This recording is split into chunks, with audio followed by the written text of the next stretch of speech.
Frank Russo woke up every morning with a back that screamed like a banshee and hands that felt like they'd been run through a meat grinder. 60 years old, and every damn joint in his body had a story to tell, most of them starting with sweat and ending with blood. He'd built Russo Construction from a rusted pickup and a toolbox into a multi-million-dollar outfit, brick by fucking brick. No fancy college degree, no silver spoon, just a kid from the wrong side of Jersey who learned early that the world didn't give a shit about you unless you made it care. That morning, March 28, 2025, he stood in the kitchen of his modest split level, the same house he'd lived in since '98, brewing coffee that could strip paint off a wall. The place smelled like old wood and motor oil, a mix that suited him fine. He didn't need marble countertops or some bullshit smart fridge telling him when he was out of kale. He wasn't that guy. Never would be. The view out the window was the real prize, the Russo Construction yard across the street, a sprawling mess of cranes, gravel piles, and steel beams glinting in the dawn. His kingdom. His legacy. Frank took a sip of the black sludge, wincing as it burned his throat, and let his mind drift. 35 years ago, he'd been hauling lumber for assholes who wouldn't give him the time of day. Back then, he'd had a wife, Linda, who believed in him, until she didn't. 2 kids who used to run around the yard, laughing, until they grew up and moved across the country, chasing lives that didn't include him. He didn't blame them. He'd missed too many soccer games, too many dinners, too many chances to be anything but the guy who kept the lights on. Russo Construction was his 3rd kid, the one that never left, the one he'd poured his soul into. Fucking miracle it's still standing, he muttered to himself, rubbing a calloused hand over his stubbled jaw. Recessions, lawsuits, a couple of shady partners who tried to bleed him dry, he'd survived it all. The scars were there, etched into his weathered face, and the limp he'd picked up after a scaffold collapse in '09. But the company? It thrived. High-rises in Philly, warehouses in Newark, even a bridge or 2 with his name on the plaque. That was his mark on the world, and he'd be damned if anyone took it from him. The front door banged open, jolting him out of his reverie. Jake swaggered in without knocking, all gelled hair and a cocky grin that made Frank want to smack him upside the head. His nephew, 28, lean as a whip, and dressed in a suit that probably cost more than Frank's monthly mortgage. Jake had Linda's eyes but none of her heart, and Frank had known the kid was trouble since he was old enough to talk back. "Morning, Uncle Frank." Jake's voice was too loud, too bright, like he was auditioning for some corporate reality show. "You still drinking that tar? Jesus, man, get a latte or something. Live a little." Frank grunted, setting his mug down hard enough to slosh coffee onto the counter. "What the hell you want, Jake? Ain't even 8 yet." Jake tossed a leather satchel onto the table, probably some overpriced thing he'd bought to look important, and leaned against the counter like he owned the place. "Just checking in on my favorite uncle. And, you know, the business. Got some ideas to run by you. Big ones." Frank narrowed his eyes. Jake had been around the company for 6 months now, ever since he'd graduated with that fancy MBA and begged for a job. Frank hadn't wanted to hire him, family and business mixed like oil and water, in his experience, but Linda had guilt-tripped him over the phone. "Give him a chance, Frank. He's got ambition. He's not like us." So Frank had caved, stuck Jake in an office job, figured he'd learn the ropes the hard way.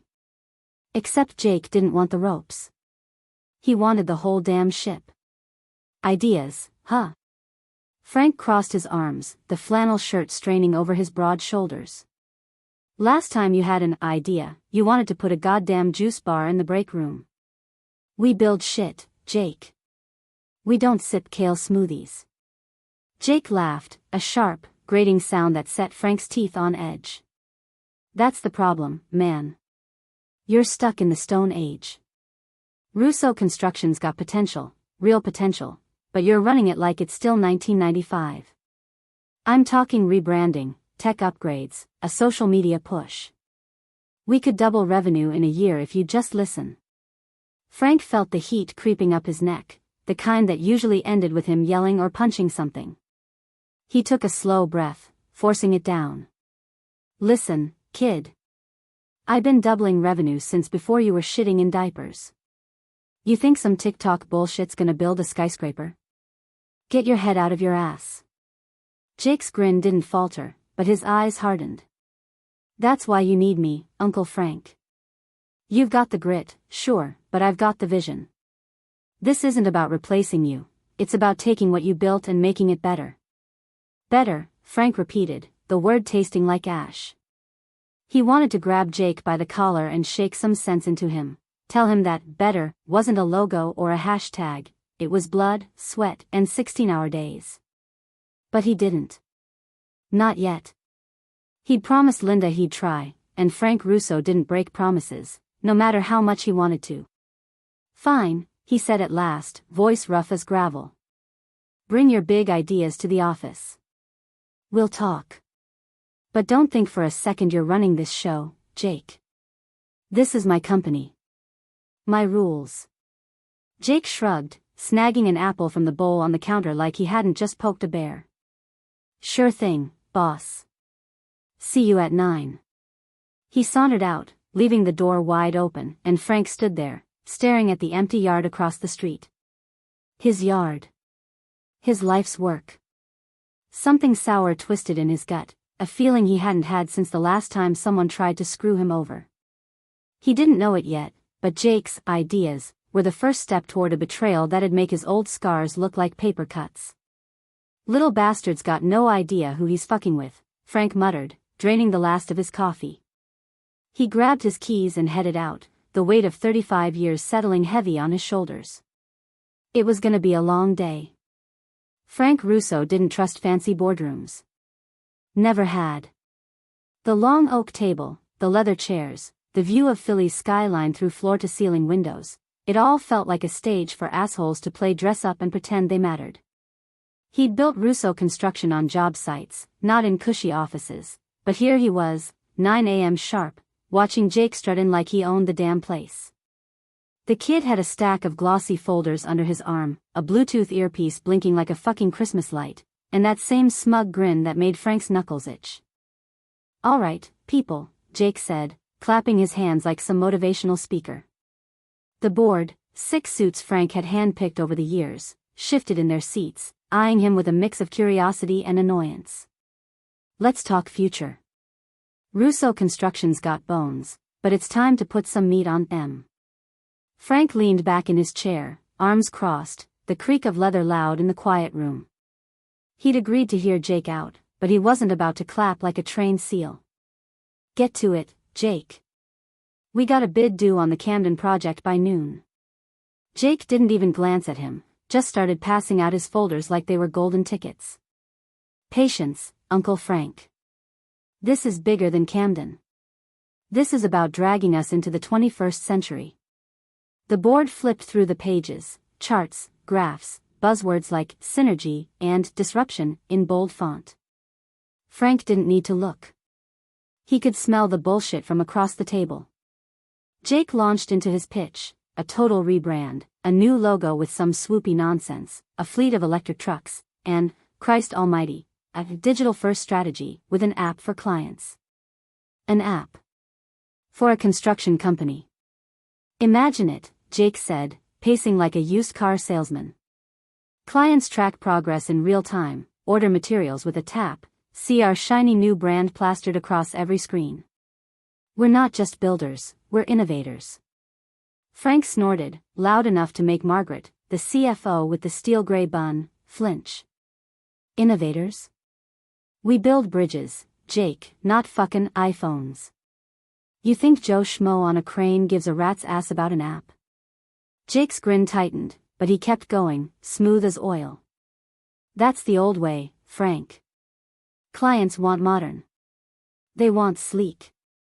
We've got competitors eating our lunch because you're too stuck in the past to see it.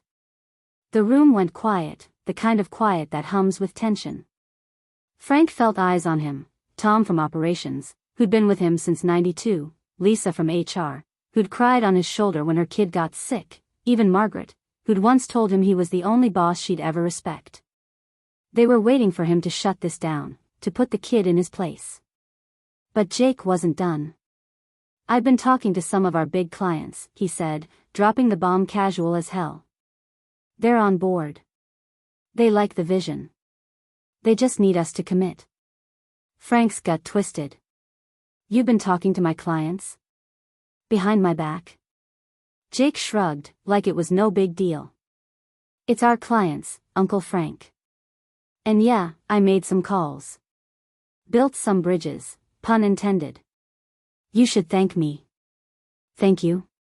Frank's voice was low, dangerous, the kind that used to make foremen piss themselves on sight. "You little shit, you don't go over my head.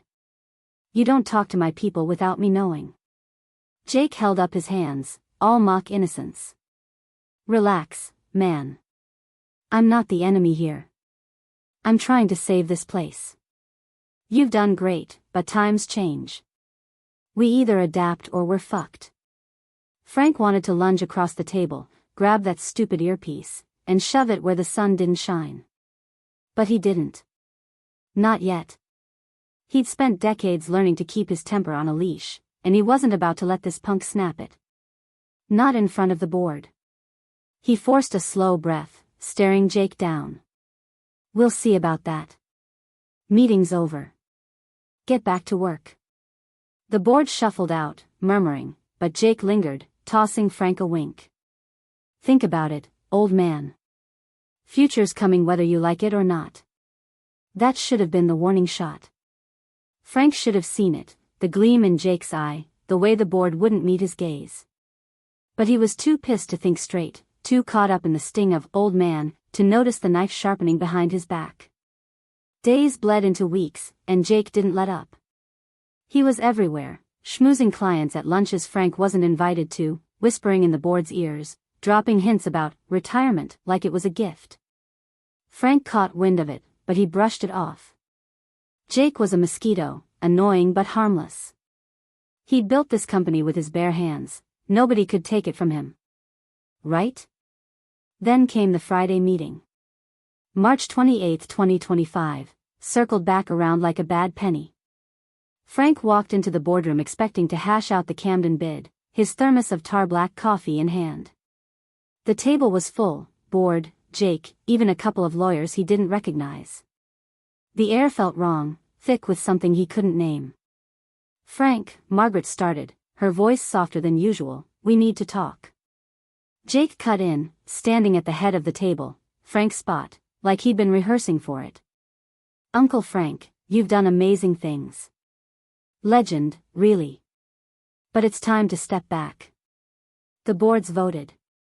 "I'm taking over as CEO, effective Monday." Frank froze, coffee sloshing over his hand. He didn't feel the burn. "What the fuck did you just say?" Jake's smile was all teeth. "You heard me. We need fresh blood. You're out. Don't make this harder than it has to be." The room spun. Tom wouldn't look at him. Lisa stared at her hands. Margaret mouthed, "I'm sorry, but it didn't mean shit." Frank's chest tightened, rage and disbelief clawing up his throat. "You backstabbing little prick. You think you can just waltz in and steal my company?" "It's not stealing," Jake said, cool as ice. "It's progress. Go home, Frank. Enjoy the retirement you've earned." Frank slammed the thermos down, cracking the table's edge. "This ain't over, you hear me? You'll regret this." He stormed out, the door banging shut like a gunshot, leaving Jake smirking and the board silent. He didn't know it yet, but Jake had just lit the fuse on a bomb Frank had been holding for years, one that'd blow the kid's world to hell. Frank Russo didn't sleep after the boardroom ambush. He spent the weekend pacing his house, the floorboards groaning under his boots, replaying Jake's smug "you're out" on a loop in his head. By Monday morning, March 31, 2025, he was a live wire, exhausted, pissed, and ready to tear into anyone who looked at him sideways. He didn't know what he was walking into when he pulled his beat-up F-150 into the Russo construction lot, but he sure as hell wasn't ready for what hit him. The yard was buzzing, louder than usual. Crews in hard hats milled around, cranes idled, and a crowd was forming near the main office trailer. Frank killed the engine, frowning as he stepped out, gravel crunching under his steel toes. Something was off.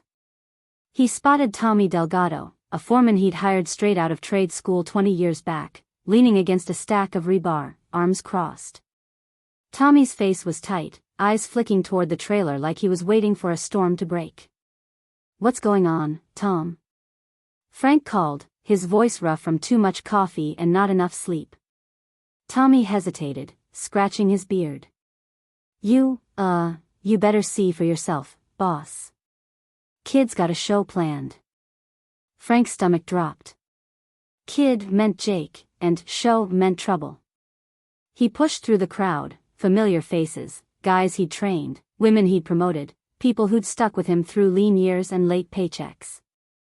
They parted for him, some nodding, others looking away like they were ashamed.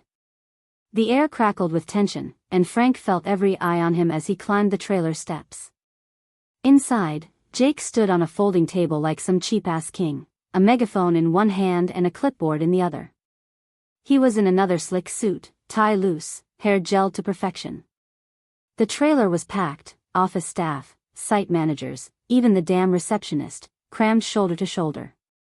Jake spotted Frank and grinned, that same shit-eating grin that made Frank want to break something. Well, perfect timing. Jake's voice boomed through the megaphone, tinny and loud. "Folks, let's give a warm Russo Construction welcome to our former fearless leader, Frank Russo." A few claps started, then died fast. Frank stood in the doorway, fists clenched, heat crawling up his neck. "What the fuck is this, Jake?" Jake hopped off the table, tossing the megaphone to a lackey, some kid Frank didn't recognize, probably one of Jake's MBA buddies. "This, Uncle Frank, is the new era. Day 1 of Russo 2.0. And I figured, why not kick it off right? Let everyone know where we stand." Frank took a step forward, towering over Jake despite the age gap. "You want to play games, you do it in private. Not in front of my people." "Your people?" Jake laughed, sharp and cruel. "See, that's the thing, old man. They're mine now. Board says so, numbers say so, future says so. You're just the ghost of Christmas past haunting the joint." The room went dead silent. Frank felt the weight of it, every stare, every held breath. He saw Maria from payroll, who'd baked him cookies when his divorce went through, Big Mike, who'd once hauled Frank out of a collapsed trench, Jenny, the welder he'd fought to hire when the old guard said women didn't belong on site. They were watching, waiting, and Jake was pissing on everything they'd built together. "You got some balls, kid," Frank growled, voice low enough to rattle the walls. "You think you can just erase me? I made this place. Every nail, every beam, every fucking paycheck. You're nothing without me." Jake stepped closer, close enough Frank could smell his overpriced cologne.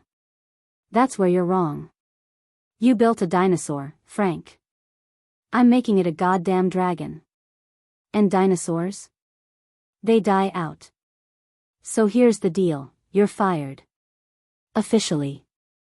Pack your shit and go fish or knit or whatever the hell old guys do." A gasp rippled through the crowd. Frank's vision blurred red, rage boiling up so fast he could taste it. "Fired? You don't fire me, you ungrateful little fuck. I gave you a shot when nobody else would touch you. This is how you repay me?" Jake shrugged, turning to the room like he was addressing a rally. "Repay you? I'm saving this company from you. Look around, half these people are stuck in the 90s because you won't move on. We need new blood, new ideas. Dead weight's gotta go." "Dead weight?" Frank roared, lunging forward. Big Mike grabbed his arm, holding him back just as his fist grazed Jake's jacket. "I'll show you dead weight when I knock that smirk off your face." Jake didn't flinch, just waved a hand like he was shooing a fly. "See? This is why we're done. You're a relic, Frank. A liability. Security's on the way, don't make this uglier than it needs to be." Frank shook off Mike's grip, chest heaving. He looked around, saw the shock on Maria's face, the pity in Jenny's eyes, the way Tommy stared at the floor like he couldn't bear it. This wasn't just a firing, it was an execution, staged for maximum damage. Jake wanted him humiliated, broken, a cautionary tale for anyone who dared question the new king. "You're gonna regret this," Frank spat, voice shaking with fury. "You think you've won? You don't know shit about what I've got left." Jake smirked, crossing his arms. "Sure, tough guy. Doors that way. Don't trip on your pride on the way out." Frank didn't trust himself to stay. He turned, shoving through the crowd, their whispers trailing him like smoke.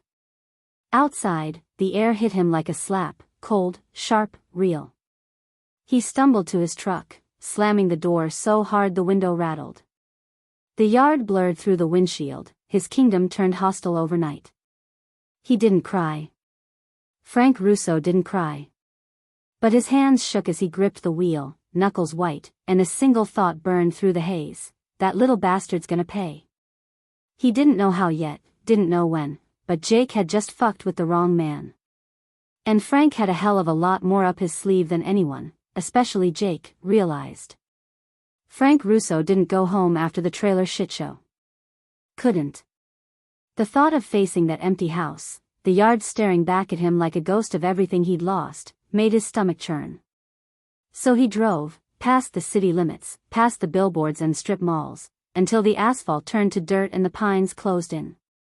His old hunting cabin was an hour north, a rotting shack he hadn't touched in years, but it was the only place left that didn't feel like it was laughing at him. He killed the engine, the truck's rumble fading into the chirp of crickets and the rustle of wind through the trees. The cabin smelled like damp wood and neglect when he kicked the door open, a single bulb flickering to life overhead. No heat, no TV, just a sagging cot, a card table, and a shelf with a bottle of Jack Daniels he'd left behind God knows when. Perfect. He didn't deserve comfort tonight. Frank dropped onto the cot, springs creaking under his weight, and cracked the bottle. The first swig burned, the second numbed, and by the third, he was staring at the warped ceiling, replaying the day like a bad movie he couldn't shut off. Jake's voice, "You're fired, old man," echoed in his skull, each word a punch to the gut. The crowd's silence, the pity in their eyes, the way his own people let it happen. He'd built Russo Construction for them, bled for them, and they'd watched him get gutted like it was nothing. "Fuck M," he muttered, voice thick with whiskey and spite. "Fuck every last one of M." He took another pull, the bottle sloshing as his hand shook. 35 years. 35 fucking years of grinding, of waking up before dawn, of missing Linda's anniversaries and the kids' school plays. He'd traded it all for that company, his marriage, his family, his goddamn health, and for what?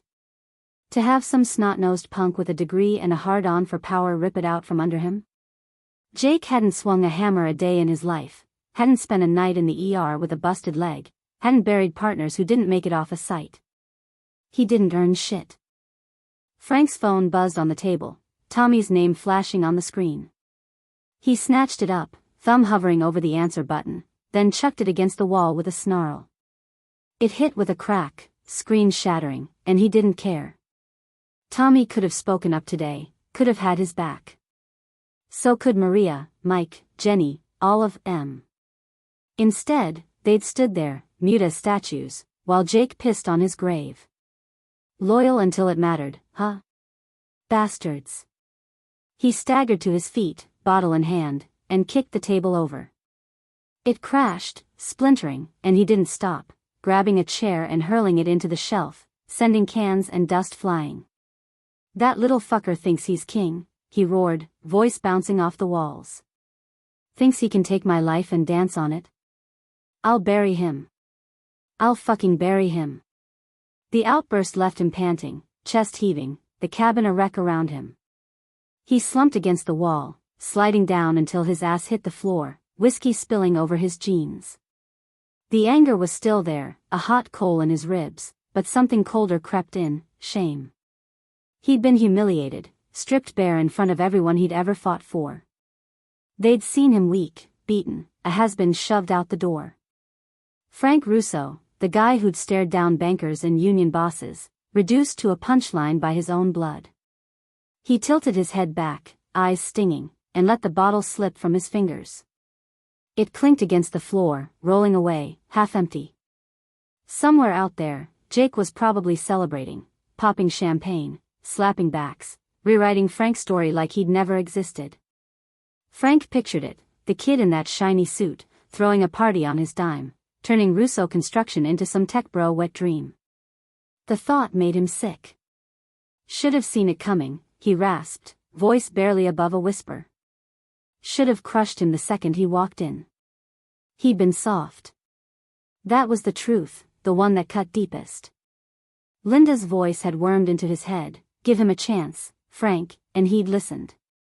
Let Jake in, handed him a desk, a title, a shot at something Frank had never given anyone else. Family.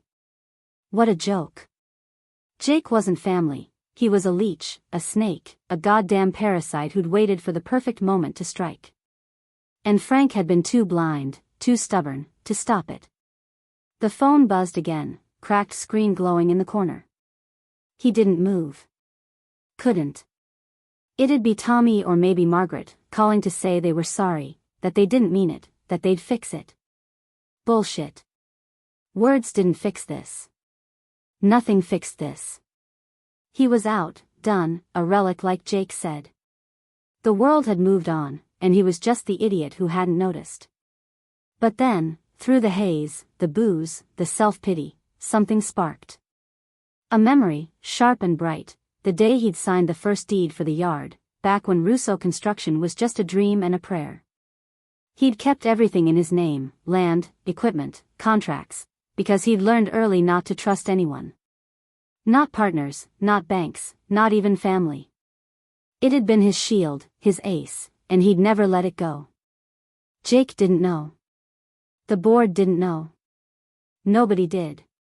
Frank's lips twitched, a ghost of a smirk breaking through the gloom.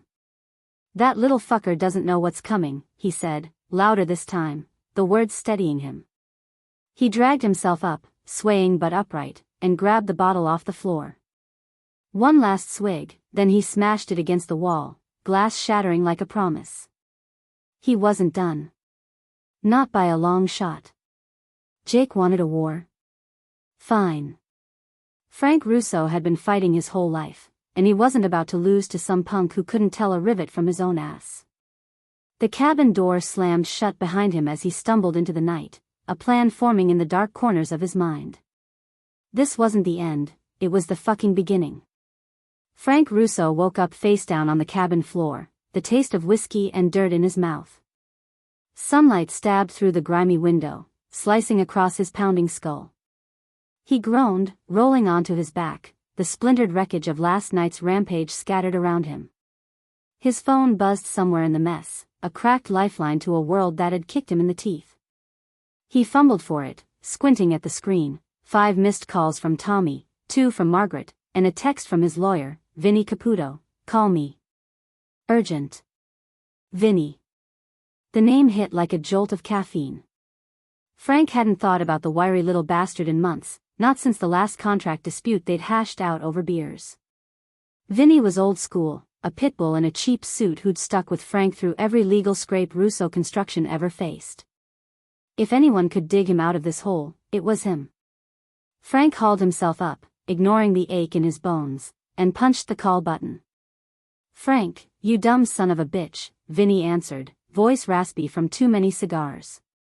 Where the hell you been? I've been trying to reach you since Friday. Cut the shit, Vin, Frank growled, rubbing his temple.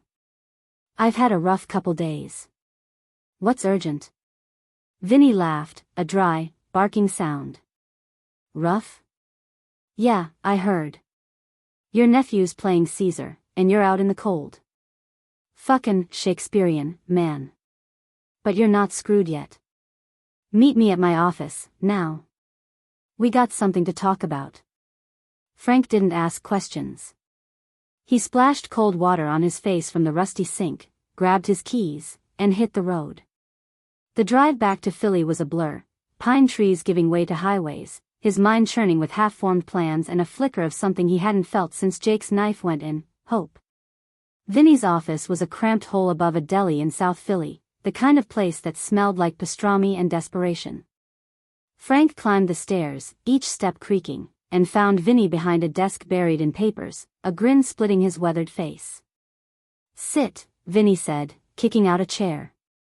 "You look like shit, by the way." "Thanks," Frank muttered, dropping into the seat. "Spill it. What's the play?" Vinny leaned back, lighting a cigar despite the "no smoking" sign peeling off the wall. "You remember when we set up Russo Construction? Back in '89, when you were still driving that piece of shit Chevy and begging banks for loans?" Frank nodded, impatient. "Yeah, I remember. What's that got to do with Jake?" "Everything." Vinny puffed a cloud of smoke, eyes glinting. "You were paranoid as hell back then, didn't trust nobody. So we structured the company tight. The board runs the day-to-day, sure, but the core assets? Land, equipment, contracts, the whole goddamn backbone? That's all in your name, Frank. Personal ownership. You never signed it over." Frank blinked, the words sinking in slow, like water into cracked earth. "Wait. You're saying..." "I'm saying Jake's got the keys to the kingdom, but you own the fucking castle." Vinny slapped a stack of yellowed deeds on the desk, each one stamped with Frank's signature. "The yard, the cranes, the warehouse leases, hell, even the trucks. It's yours. Legally, ironclad, untouchable. The board can vote him in as CEO, but without those assets, he's running a ghost ship." Frank stared at the papers, a slow burn starting in his chest. "He doesn't know." "Nope." Vinny grinned wider.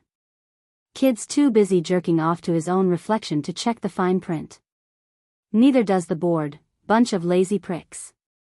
You've been sitting on a goldmine, and they're too dumb to see it." Frank's hands tightened on the chair arms, the wood creaking. For the first time in days, he felt the ground under him again, not quicksand, but solid fucking concrete. Jake thought he'd won, thought he'd stripped Frank bare and danced on the ashes. But this was a loaded gun, and Frank's finger was already on the trigger. "So what's the move?" he asked, voice steady now, sharp as a blade. Vinny tapped the deeds. "We play it smart. You don't tip your hand yet. Let Jake strut around, spend money he doesn't have, dig his own grave. Then, when the time's right, you pull the rug. Repossess the assets, legally, quiet-like. He'll wake up one day and find out he's got nothing but a fancy title and a pile of bills." Frank leaned forward, the gears turning. "He's already throwing parties, rebranding shit. Probably signing new deals." "Good," Vinny said, exhaling smoke. "Let him. Every dime he spends is a nail in his coffin. You've got the power to choke him out, Frank. Just gotta time it right." Frank's smirk was back, cold and dangerous. "And when he's scrambling, begging for mercy?" Vinny shrugged. "That's up to you, boss. You wanna crush him or toss him a bone? Either way, he's fucked without you." Frank stood, snagging the deeds off the desk. "I need to think. But you're right, this ain't over. Not by a long shot." "Damn straight," Vinny called as Frank headed for the door. "And Frank? Don't go smashing any more phones. I ain't your damn secretary." Frank didn't answer, just stepped out into the deli-scented stairwell, the papers heavy in his hand. The weight felt good, real, like a hammer he could swing. Jake had humiliated him, turned his own people against him, but the kid didn't know the first thing about the game he'd started. Frank had built Russo Construction from nothing, and he'd be damned if he let some entitled brat burn it down. He hit the street, the Philly wind cutting through his jacket, and climbed into his truck. The cab smelled like oil and sweat, a reminder of who he was, who he'd always been. Jake wanted to play king? Fine. Frank would let him wear the crown a little longer, let him think he'd won. Then he'd rip it all away, piece by piece, until Jake was left with nothing but the taste of his own arrogance. "Time to teach you a lesson, you little shit," Frank muttered, firing up the engine. He didn't know the exact plan yet, but he knew one thing for sure. Jake's empire was built on sand, and Frank was the fucking tide coming in. Frank Russo didn't waste time after leaving Vinny's office. The deeds in his glove box were a ticking bomb, and he wasn't about to let them sit there gathering dust. He drove straight to a dive bar on the edge of Philly, a grimy joint called the Rusty Nail where the jukebox played Springsteen and the clientele didn't ask questions. It was neutral ground, a place he'd sealed deals with suppliers and strong-armed clients back in the day. Tonight, it was his war room. He slid into a booth, the cracked vinyl creaking under him, and ordered a bourbon, neat, no ice. His phone, screen still spiderwebbed from the cabin meltdown, buzzed with another text from Tommy. "Frank, we need to talk. Shit's hitting the fan." He ignored it. Tommy could wait. Loyalty was a two-way street, and Frank wasn't in the mood for apologies yet. He had bigger fish to fry. First call was to Sal Moretti, a gravel supplier who'd been with Russo Construction since the 90s. Sal picked up on the second ring, his voice a gravelly rumble. "Frank? Jesus, man, I heard what happened. That nephew of yours is a real piece of work." "Yeah, tell me something I don't know," Frank said, swirling the bourbon. "Listen, Sal, I need a favor." "You still hauling for us?" "Signed a new contract last week," Sal said. "Kid's got big plans, wants double the loads, fast-tracked. Paid up front, too." Frank's grip tightened on the glass. Jake was spending like a drunk sailor, betting on a future he didn't own. "Good. Here's the deal, slow it down. Lose a truck here, delay a shipment there. Nothing obvious, just enough to gum up the works." Sal hesitated. "You sure?" "I don't want to piss off the new boss." "He ain't the boss," Frank snapped. "I am. You've known me 30 years, Sal. Who's bailed you out when the banks came knocking? Who's kept your crews fed?" A long pause, then a sigh. "All right, Frank. For you. But if this blows up, I'm blaming your ass." "Fair enough," Frank said, a smirk tugging at his lip. "Keep it quiet. We're just getting started." Next was Carla Ruiz, a steel broker with a temper as hot as her forge. She answered with a string of Spanish curses Frank didn't catch. Then, "Russo, you better have a damn good reason for calling me at dinner." "I do," Frank said. "Jake's fucking me over, Carla. Took the company, fired me in front of everyone. You hear about that?" "Word travels," she said, voice softening a notch. "Kid's got balls, I'll give him that." "What's it to me?" "He's using my name to lock in deals," Frank said. "Your steel's part of it. I need you to pull back, short him a few tons, cite supply issues. Make him sweat." Carla laughed, sharp and mean. "You're a bastard, Frank." "I like it." "Fine, I'll play.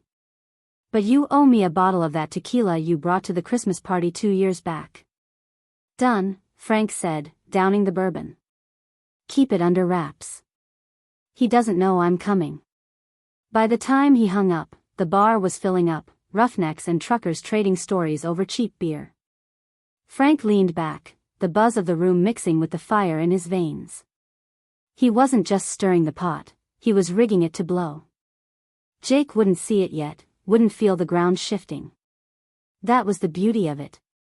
Frank had spent decades building trust, earning favors, forging bonds Jake couldn't touch with his slick suits and PowerPoint slides. He dialed one more number, Eddie Klein, a grizzled client who'd hired Russo for half a dozen warehouse builds. Eddie picked up, gruff as ever. "Frank, you old dog. What's this I hear about you getting canned?" "Bullshit's what it is," Frank said. "Jake's playing CEO, but he's in over his head. You still got that Cherry Hill job lined up?" "Signed the papers yesterday," Eddie said. "Kid's promising the moon, faster timeline, lower costs." "Sounds too good." "It is," Frank said. "He can't deliver. I need you to pull out. Tell him you're rethinking it, maybe call in a competitor's bid." Shake him up. Eddie whistled low. You're out for blood, huh? Alright, I'll do it. But only 'cause I'd rather deal with your cranky ass than some punk who can't find his dick with a map. Frank chuckled, the first real laugh in days. Appreciate it, Eddie. You won't regret it. He hung up, the pieces clicking into place. Sal's delays, Carla's shortages, Eddie's exit, small cuts, each one bleeding Jake's operation dry. The kid was probably still riding high, oblivious, flashing cash and slapping logos on everything. Frank had seen the signs, new trucks rolling in, a redesigned website, whispers of a big gala to relaunch Russo Construction. Jake was spending money he didn't have, betting on assets he didn't control. Perfect. Frank tossed a 20 on the table and stepped into the night, the air sharp against his skin. He drove to a spot overlooking the Russo yard, parking just out of sight. The lot glowed under floodlights, cranes still, trucks gleaming, a banner flapping in the wind, Russo Construction, the future is now. Jake's handiwork, no doubt. Frank's jaw tightened, but his smirk held. Let the kid play. Let him build his house of cards. Back at the cabin, he spread Vinny's deeds across the cot, tracing the lines of his empire. Every acre, every machine, every contract, his. Jake could strut all he wanted, but without this, he was a king with no crown. Frank lit a cigarette, the smoke curling up in the dim light, and dialed Tommy at last. Frank, thank God, Tommy said, voice tight. Jake's losing it. Shipments are late, clients are bitching, he's blaming everyone but himself. Good, Frank said, exhaling slow. Let him squirm. You still with me, Tom? A beat. Always, boss. What's the plan? Sit tight, Frank said. It's about to get messy. He hung up, staring at the deeds. The counterstrike was on, silent and sharp, a blade sliding between Jake's ribs. Frank didn't need a megaphone or a boardroom, he had the roots, the dirt, the real power. And Jake? He was about to learn what happens when you fuck with a man who's got nothing left to lose. Frank Russo didn't dress up for revenge. No tie, no polished shoes, just his worn flannel, jeans, and a scowl that could curdle milk. It was 2 weeks after he'd started pulling strings, and Jake's Russo Construction relaunch gala was in full swing at a swanky downtown Philly hotel. Frank had seen the invite online, gold foil, champagne emojis, a promise of a bold new era. The kid was throwing a victory party on a throne of sand, and Frank was ready to kick it out from under him. He rolled up in his F-150, the engine growling against the valet's sleek Teslas and BMWs. The ballroom doors loomed ahead, flanked by banners with Jake's redesigned logo, a swoopy R that looked like a pretentious doodle. Music thumped inside, laughter spilling out, the air thick with cologne and arrogance. Frank pushed through, ignoring the kid in a tux who stammered about a guest list. He wasn't here to sip bubbly, he was here to burn shit down. The room was a circus, chandeliers dripping crystals, waiters weaving with trays of shrimp, suits and dresses clinking glasses like they'd invented money. At the center, Jake held court on a raised platform, a mic in one hand and a grin plastered across his face. He was mid-speech, voice booming over the crowd. And that's why Russo Construction is the future. No more dusty old ways, just innovation, vision, and a hell of a lot of hustle. The crowd cheered, clapping like trained seals. Frank's blood boiled. He shoved through, shoulders bumping shoulders, until he hit the platform's edge. Hey, asshole, he bellowed, loud enough to cut through the noise. Heads turned, gasps rippling out. Jake froze, mic halfway to his mouth, eyes locking on Frank. Uncle Frank, Jake said, forcing a laugh that didn't reach his eyes. Didn't expect you to crash the party. Thought you'd be, fishing by now. Frank climbed the steps, slow and deliberate, the crowd parting like water around a shark. Fishing? Nah, kid. I'm here to watch you choke on your own bullshit. Jake's grin faltered, but he waved a hand, playing it cool. Folks, let's give a hand to my uncle, the man who built the foundation I'm making better. Too bad he can't keep up. A few chuckles, nervous and thin. Frank didn't blink, closing the gap until he was nose to nose with Jake. You think this is a game? You think you can stab me in the back, parade around like some fucking king, and I'll just roll over? Jake dropped the mic, squaring up, his voice low and venomous. You're embarrassing yourself, old man. This is my company now. You're done. Get the hell out before I have you thrown out. Your company? Frank roared, loud enough to make the chandeliers shiver. I built this with my hands, you spoiled little shit. You didn't lift a finger, just waltzed in with your fancy degree and stole it. The crowd hushed, phones popping up to record. Jake's face twisted, red creeping up his neck. Stole it? I saved it. You were running it into the ground, old school, stubborn, too damn proud to see it. I'm the one keeping it alive. Alive? Frank laughed, harsh and guttural. You're a fucking parasite, Jake.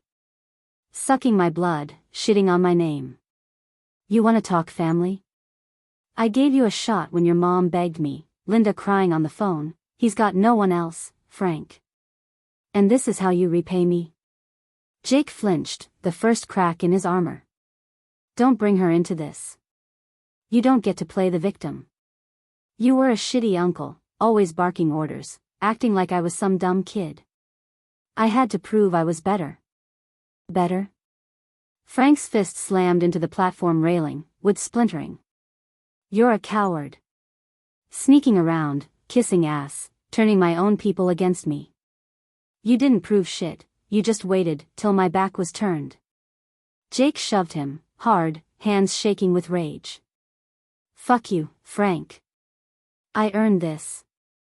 You're just pissed 'cause you're too old, too slow, too goddamn stuck to see I'm the future. Frank stumbled back, catching himself, then lunged, grabbing Jake's lapels and yanking him close. Future? You're a fucking fraud. You think you took this from me? Boy, you don't even know what you're standing on. Security surged forward, two meatheads in black suits, but Tommy, good old Tommy, barreled through the crowd, shouting, back off. Let them sort it. The guards hesitated, and Frank shoved Jake away, chest heaving. Jake straightened his jacket, spitting words like bullets. You're pathetic. A washed-up has-been yelling at shadows. Go home, Frank. You're done. Frank smirked, cold and lethal, wiping a trickle of sweat from his brow. Done? Nah, kid. I'm just getting started. Enjoy your little party, gonna be the last one you throw on my dime. He turned, storming off the platform, the crowd parting again. Whispers followed, shock, excitement, fear. Jake yelled after him, You're nothing, Frank. Nothing. But his voice cracked, and Frank didn't look back. Outside, the night air hit like a slap. He leaned against his truck, breath ragged, the fight replaying in his head. Jake's words stung, old, slow, stuck, but the kid had shown his hand. Desperate, defensive, scared. Frank had rattled him, cracked that glossy shell. And he wasn't done. He climbed into the cab, the deed still tucked in the glove box, a loaded gun waiting to fire. Jake thought he'd won the war, but this was just a skirmish. The real blow was coming, quiet, legal, and devastating. Frank fired up the engine, a growl in the dark. Family ties, my ass, he muttered, peeling out. Time to cut the cord, you little prick. Frank Russo didn't sleep after the gala. He didn't need to. The fire in his gut burned hotter than any whiskey, and the deeds in his truck were a battle plan ready to execute. He'd rattled Jake, seen the cracks in that smug facade, and now it was time to swing the hammer. By dawn, he was back at Vinny Caputo's office, the Philly skyline gray and heavy with rain. Vinny looked up from his coffee, cigar already lit, and grinned like a wolf. Showtime, huh? Vinny said, sliding a chair over. Heard you made a scene last night. Kid's probably still scrubbing his pants. Fuck him, Frank said, dropping the deeds on the desk. He's done strutting. Let's pull the plug. Vinny cracked his knuckles, pulling a stack of legal forms from a drawer. Already prepped. Repossession notices, land, equipment, contracts. I've got a notary on speed dial and a courier ready to serve the board. You say go, and Jake's world goes poof by noon. Frank nodded, a predator's calm settling over him. Go. Vinny made the calls, barking orders like a drill sergeant, while Frank leaned back, imagining the fallout. Jake had overplayed his hand, new trucks, flashy rebrands, big promises, all built on assets he didn't own. Sal's delayed gravel, Carla's shorted steel, Eddie's pulled contract, they'd already frayed the edges. Now Frank was yanking the whole damn rug. By 10 a.m., it started. Frank parked across from the Russo yard, rain drumming on his windshield, and watched the chaos unfold. A flatbed rolled in, towing away two of the shiny electric trucks Jake had bragged about, repossessed under Frank's name. Workers milled around, confused, as a crane operator climbed down, cursing about a seized asset notice taped to the cab. Tommy texted, "Yard's a shitshow. Equipment's vanishing. Jake's losing his mind." Frank smirked, lighting a cigarette. Good. Across town, Jake was in the boardroom, tie askew, hair a mess, shouting into a phone. Frank didn't need to be there to picture it, the kid's voice cracking. "What do you mean, gone? Fix it, now." The courier had hit the office at 11, dropping a stack of papers that turned the board's faces white. Margaret called Frank, voice trembling. "What's happening?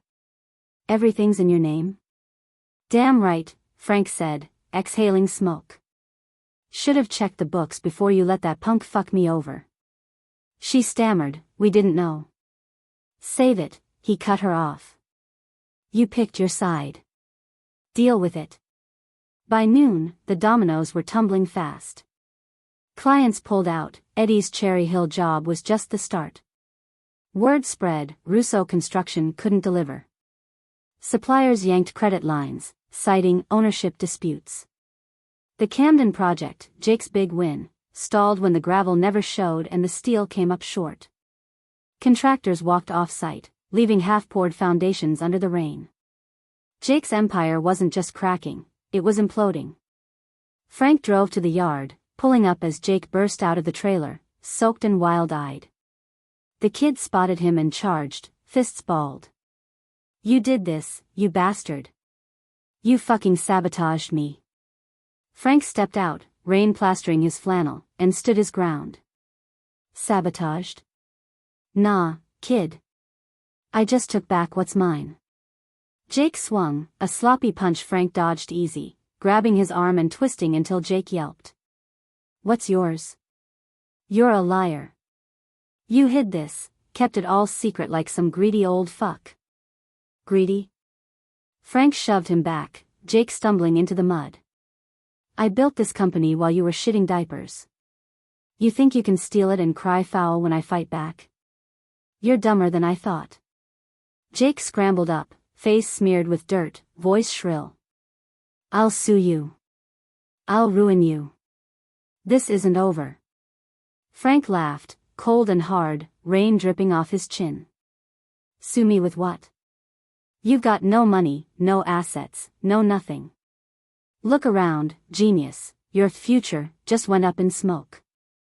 The yard was a ghost town now, trucks gone, cranes silent, workers drifting away. Jake spun, staring at the emptiness, chest heaving. "What the fuck just happened?" he muttered, hands clawing his hair. How did you?" Frank stepped closer, voice low, lethal. "You didn't do your homework, Jake. You took the title, the office, the applause, but you didn't take the bones. I own the land, the gear, the contracts. You've been playing with my toys, and I just took them back." Jake's eyes widened, realization hitting like a freight train. You planned this. From the start." "Nope," Frank said, flicking his cigarette into a puddle. You forced my hand. Should have stayed in your lane, kid. Jake sank to his knees, rain pooling around him, a king dethroned in the muck. The board trickled out, Margaret, Tom, Lisa, faces pale, avoiding Frank's gaze. Tommy jogged over, clapping Frank's shoulder. You're a bastard, boss, but damn, that was beautiful. Had to be done, Frank said, watching Jake unravel. The kid was yelling now, incoherent, cursing the sky, the mud, Frank, everything. Employees snapped pics, whispers spreading, he's finished. Frank turned away, climbing into his truck. The yard was his again, stripped bare but still standing. Jake's collapse was loud, messy, perfect, a public gutting to match the one he'd dealt Frank. The rain hammered down, washing away the last of Jake's banners, leaving nothing but the truth. Frank Russo wasn't done. Not by a fucking long shot. He drove off, leaving Jake in the wreckage, a smirk on his lips. The war wasn't over, Jake wouldn't go quiet, but this battle? This was Frank's, and it felt goddamn good. Frank Russo was back at the cabin 3 days after Jake's empire crumbled, the rain long gone but the air still heavy with damp. The yard was quiet now, assets locked down under his name, the board scrambling to salvage what little credibility they had left. He'd won, technically, but victory tasted bitter, like ash mixed with bourbon. He sat on the rickety porch, a beer in hand, staring at the pines as dusk bled orange across the sky. The fight should have been over, but something gnawed at him, unfinished. Headlights cut through the trees, a sleek Audi crunching gravel as it rolled up. Frank didn't move, didn't blink, just watched Jake climb out, soaked in defeat, suit rumpled, hair a mess, eyes hollow. The kid looked like he'd aged 10 years in a week, but the fire wasn't gone, just banked low, simmering. He stopped at the porch steps, hands shoved in his pockets, jaw tight. You here to cry some more? Frank said, voice flat, taking a slow sip of beer. Or you finally gonna swing like a man? Jake's laugh was bitter, cracked. Fuck you, Frank. I'm not here to fight. I'm here to. I don't even know. Talk, maybe. Yell. Beg. Pick one. Frank set the bottle down, the clink loud in the stillness. Begging's a good look on you. Go ahead, floor's yours. Jake climbed the steps, unsteady, and leaned against the railing like it was the only thing holding him up. You ruined me, he said, voice shaking. Everything, gone. Clients won't touch me, boards turn tail, I've got nothing left. You happy now? Frank stood, slow and deliberate, towering over him. Happy? You think this was about happy? You stabbed me in the back, Jake. Fired me in front of my own people, danced on my grave. You don't get to play victim now. Jake's fists clenched, tears brimming but not falling. I didn't want it like this. I needed to prove something. To you, to Mom, to myself. You were always the big man, the legend, Frank fucking Russo, king of the world. I was nothing next to you. Frank's eyes narrowed, rage flaring hot. So you steal my life's work? You think that makes you big? You're a goddamn child throwing a tantrum, 'cause you didn't get a gold star. I didn't steal it. Jake shouted, voice breaking. I earned it. I worked the board, the clients, I made moves you were too stubborn to see. You were gonna let it die, Frank, stuck in the past, barking orders like some washed-up dictator. Frank lunged, grabbing Jake by the collar and slamming him against the cabin wall, wood groaning. Earned it? You don't know shit about earning. I built that company with my hands, broke my back, lost my family, buried friends for it. You waltzed in with a handshake and a smile, you ungrateful little fuck. Jake shoved back, weaker but desperate, tears spilling now. Yeah, and you made sure I knew it. Every day, you looked at me like I was trash, Linda's kid, the charity case. You never gave me a real shot, just threw me crumbs and expected me to kiss your ass. Frank's grip tightened, then loosened, shoving Jake away. He stumbled back, panting, chest heaving. A shot? I gave you a desk, a paycheck, a chance to learn. You could have been part of it, part of me. Instead, you stabbed me and called it ambition. Jake sank to the porch floor, head in his hands, sobs wrenching out. I didn't mean. I didn't want to hurt you, not like this. I wanted you to see me, Frank. For once. The words hit harder than any punch, slicing through Frank's armor. He stood there, fists clenched, staring at the wreck of a kid he'd once bounced on his knee. Memories flickered, Jake at 5, trailing him on a sight, wide-eyed, at 12, sulking when Frank missed his birthday for a deadline. Frank had been hard, yeah, too hard, maybe, but he'd never seen this coming. Never thought Jake hated him this much. You think I didn't see you? Frank rasped, voice raw. I saw a kid with potential, spoiled rotten by Linda coddling you. I pushed you 'cause I thought you could take it. Guess I was wrong. Jake looked up, eyes red, mud-streaked. Then why'd you crush me? You could have stopped me sooner, warned me. Why'd you let it go this far?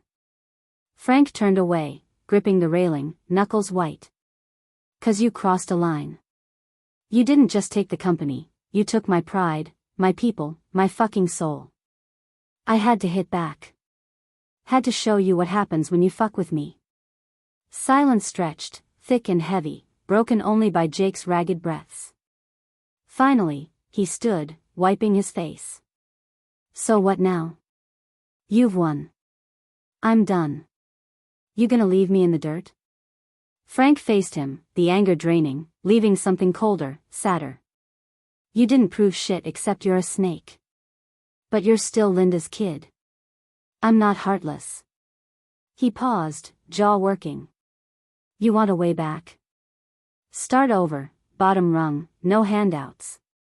Earn it for real this time. Or walk away. Your call. Jake stared, stunned, then nodded, slow and shaky. I'll think about it. Don't think too long, Frank said, turning back to the pines. Doors closing. Jake lingered, then trudged to his car, the engine coughing to life. Frank watched him go, the taillights fading into the dark. He sank onto the porch, beer forgotten, the weight of it all settling in, victory, loss, family ties snapped and frayed. He'd won the war, but the cost was carved deep, and he wasn't sure it'd ever heal. Frank Russo stood on the edge of the Russo construction yard 6 months later, September 28, 2025, the morning sun cutting through a crisp fall breeze. The lot hummed with life again, cranes swinging, gravel crunching under truck tires, crews shouting over the clang of steel.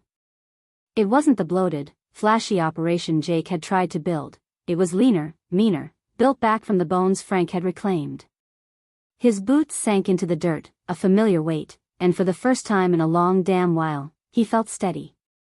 The collapse had been the talk of Philly for weeks, headlines screaming, Russo implosion, social media buzzing with grainy gala fight videos, Jake's mud-soaked breakdown looping on repeat. Frank hadn't watched, didn't need to. He'd lived it. The board had groveled, offering apologies and seats he didn't take. Margaret, Tom, Lisa, all out on their asses, replaced by loyalists like Tommy and Jenny who'd stuck by him when it counted. The company was his again, fully, no shadows lurking in the fine print. He'd started small, called in old clients like Eddie Klein, who'd laughed and said, "Knew you'd bounce back, you cranky bastard." Sal and Carla came through with gravel and steel, no questions asked, and the Camden project roared back to life, finished on time despite Jake's mess. Word spread, Frank Russo was still the real deal. New contracts rolled in, warehouses, a school, even a bridge bid he'd won last week. The yard wasn't just breathing, it was thriving, a middle finger to anyone who doubted him. But it wasn't the same. Frank felt it in the quiet moments, the ache that lingered like a bruise. He was colder now, trust a rare commodity. The crews respected him, feared him, maybe, but the easy camaraderie he'd once had was gone, replaced by a wall he didn't know how to lower. He'd won, sure, but the cost was etched in the lines on his face, deeper than ever. A shadow moved at the yard's edge, Jake, in a beat-up hoodie and work boots, hauling a stack of rebar with a grunt. Frank watched, arms crossed, as the kid, no, the man, wiped sweat from his brow and kept moving. Jake had shown up a month after their cabin showdown, tail between his legs, asking for that bottom-rung shot. Frank hadn't made it easy, shoveling gravel, fetching tools, taking shit from the crew, but Jake stuck it out, quiet, head down. No smirks, no swagger, just work. "Morning, boss," Tommy said, sidling up with a thermos of coffee, nodding toward Jake. "Kid's tougher than he looks. Haven't heard a peep of bitching." Frank grunted, taking the offered cup. "He's learning. Took him long enough." Tommy chuckled. "You're a hard ass, Frank. Could have sent him packing." "Thought about it," Frank admitted, sipping the brew, black, bitter, just right.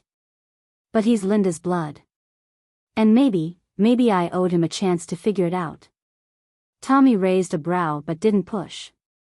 He clapped Frank's shoulder and headed off, barking orders at a crane operator. Frank stayed put, eyes on Jake. The kid caught his gaze, hesitated, then nodded, short, stiff, but there. Frank nodded back, a silent truce. It wasn't forgiveness, not yet, too much had been broken for that, but it was something. A start. He turned away, walking the yard's perimeter, boots kicking up dust. The new bridge site loomed in his mind, a beast of a project, steel and concrete stretching over the Delaware, his name on the plaque again. It'd be his legacy, the capstone to a career that had nearly killed him more times than he could count.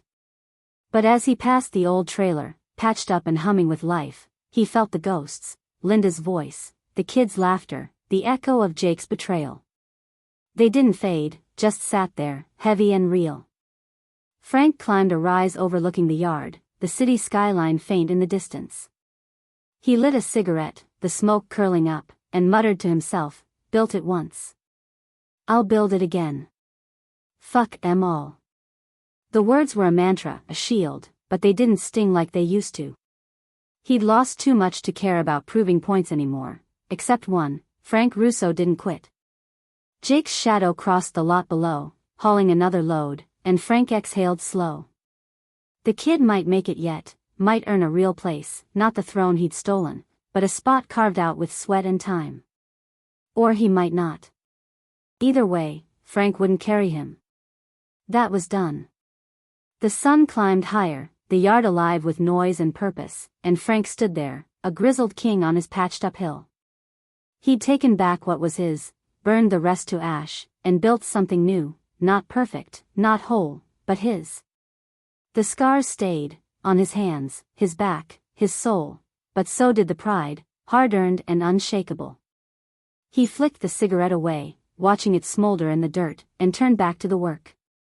There was a bridge to build, a company to run, a life to keep fighting for. And Frank Russo, battered but unbroken, was just getting started. Thanks for sticking with me through Frank and Jake's wild ride in. My arrogant nephew took over my business and fired me. He didn't know I owned everything. I hope you felt the grit, the rage, and the redemption as much as I did writing it. You're the reason I put this story out there. Your time and imagination mean everything. If you loved this tale of betrayal and badassery, drop a comment below with your thoughts. I'd love to hear what hit you hardest. And hey, if you want more stories like this, hit that follow or subscribe button wherever you're reading. Share it with your crew, too. Let's get more eyes on Frank's fight. Appreciate you all. Stay tough out there.